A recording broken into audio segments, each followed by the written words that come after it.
Let's talk about some specific organizational controls that any organization is going to require. The specifics of those controls may differ from one organization to another, but every organization should have elements of these organizational controls. First, a documented information security policy.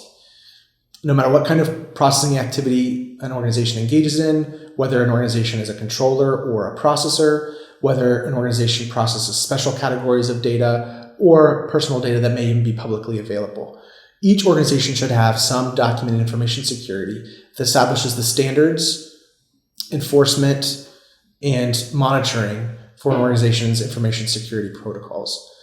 That information security policy should be reviewed periodically. It should be approved by the responsible party. It should involve coordination among information security and information technology groups. It should be distributed to all employees within the organization.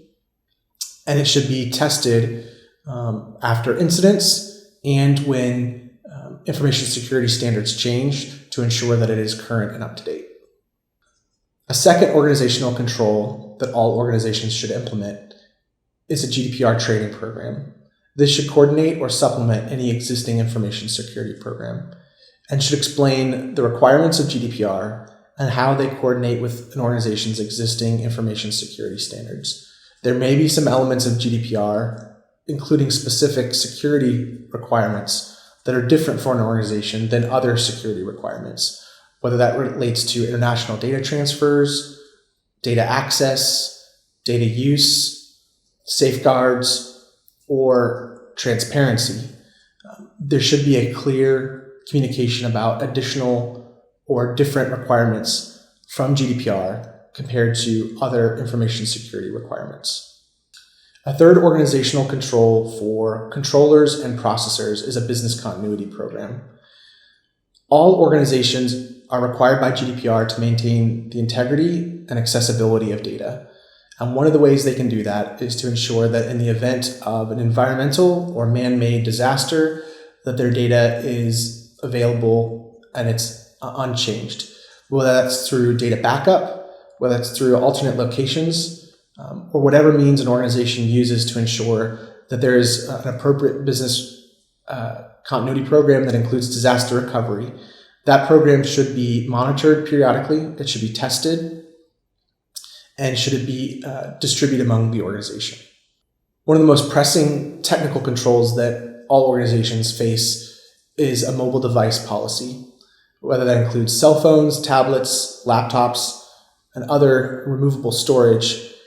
The way those devices access, store, and transmit personal data that's subject to GDPR should be documented, and it should be appropriate for the organization's processing activities and risk to data subjects. For example, if an organization processes special categories of data or data related to criminal convictions, then there should be severe restrictions around the ability to access and store personal data on mobile devices. On the other hand, if an organization is processing basic contact information, such as a name, a phone number, and an email address for marketing purposes, then the ability to access, store, and process that personal data on mobile devices may be more unrestricted. Organizations should have a clear policy on whether or not employees are allowed to bring their own devices, and if they are, what configuration standards should be established for those devices.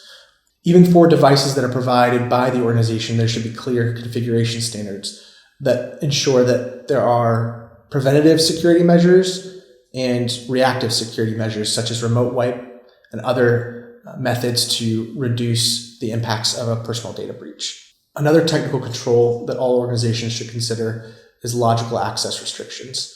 This includes who has access to what data, what personal data is stored on what systems and what locations, whether or not individuals can access that data remotely, what authorizations individuals have to obtain before they access personal data, and transmission of data to third parties. An organization's logical access considerations should extend beyond just the organization, but also to contractors and third parties such as data storage centers and data warehouses. If an organization uses a third party to store data, it must ensure that that organization's security standards meet all of the requirements of GDPR. In other words, GDPR security standards for your organization flow down to any third party that you use to store or transmit personal data. A third technical control that organizations should consider, but is not explicitly required by GDPR, is data mapping. It's difficult to determine access controls, device controls, information security policies without a full picture of what personal data elements an organization processes, where those data elements go, how those data elements are received, and how those data elements are stored. Any effective data mapping tool will allow an organization to track data from an entry point, an internal storage point, an internal access point, and any external transmission points.